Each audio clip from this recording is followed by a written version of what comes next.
buugtan waxaa loogu talagalay xarunta naadiga akhriska iyo qoraalka ee gobolka Saraar ee Hongol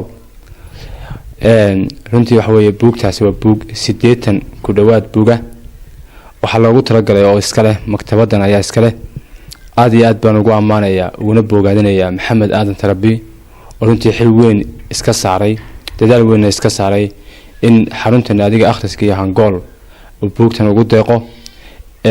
aad iyo aadna ugu hamuun qabo uguna han weyn inuu markastaba gacan ka geysto sidii ay naadigan u noqon lahayd mid karta oo hana qaada naadiga akhriska iyo qoraalka ee Hongol waxa uu u taagayay markastaba inuu dhiirigeliyo da'yarta dhalinyarada iyo cid ehl qoraalka ah waxaan runtii aan codsanaynaa markastaba in gacan weyn laga geysto sidii naadigaas uu noqon lahaa naadi la jaan qaada kuwa kale ee dhigiisa ay ka jira gobolada Soomaaliland iyo Geeska Afrikaba waxaan halkan uga mahadnaqayaa iyaguna xubnihii ka dambeeyay fikradan ee asaaska naadiga lahaa oo runtii markastaba xushmo iyo xurmad naga mudan jaamac maxamuud jaamac karaacin oo runtii oo aragno dayax xidigaha inteeda kala ka dhex muuqda gobolka Saraar nasiib u yeeshay iyo sidoo kale xildhibaan Mubarak Yuusuf Bidi oo isaguna wax weeye qayb ka ahaa waxaan iyagana u mahadcelinayaa dhalinyaradii haldoorka ahayd ee waqtiga iyo dadaalka iyo juhdiga gelisay ee markasta wax way hadeerna heeganka u ah ay ka mid yihiin waxa weeye kuwa garbahayga taagan ay ka mid yihiin kuwa maqanay aad iyo aad ugu mahadcelinaya waxaan laga ugu baaqayaa cid kasto doonaysa naadiga akhriska iyo qoraalka Hongol inay gacan ka qaataan runtii waxa weeye qofku wuxuu u baahi badan yahay marka uu dadaal ku jiro ee buliga yahay Hongol maanta ay ugu baahi badan tahay waxaan ganacsatada iyo qurbad joogta iyo waxa weeye siyaasiyiinta gobolka Saraar ka soo jeeday guud ahaanba kuwa Soomaaliland ba aan ka codsanaynaa inay gacan weyn ka geystaan sidii uu naadigaas u noqon lahaa naadi runtii waxa weeye ka muuqda kuwa kale dhigiisa ah aad iyo aad baa mahadsantihiin guddoon wanaagsan idinkana aad baan ka madcelinaya sida wanaagsan u soo ajiibteen buugtaasi iga guddoontaan buugtan waxa iska leh waxa weeye xarunta iska leh xaruntana lagu deeqay waxaana runtii ay buugta kale kaga duwan yihiin waxa weeye waxa ku qoran oo waxa weeye halka ciwaanka ku yaala uu yahay waxa weeye waa magacii uu sitay naadigani wana waxa dhaxalkii kaliya uu lahaa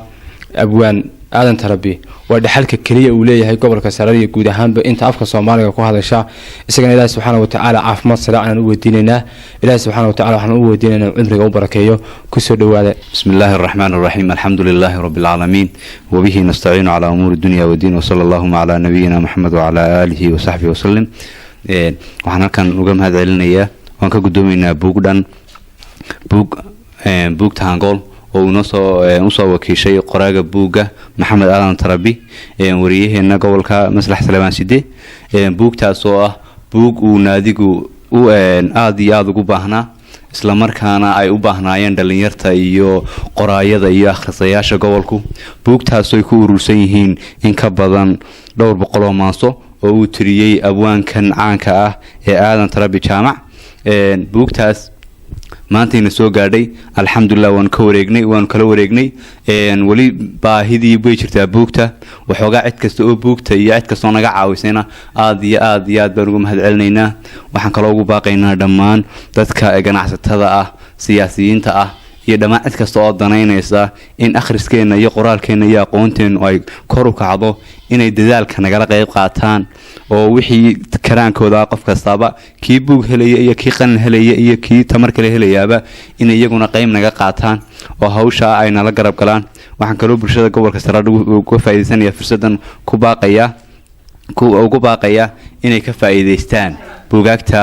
asadka ay haystaan maanta ay haystaan aad iyo aad baan iyagana ugu mahadcelinaynaa cid kasta oo taawadan naga soo qaatay gaar ahaan maanta Maxamed Aadan Tarabi ururiyaha iyo qoraaga buugan oo isagu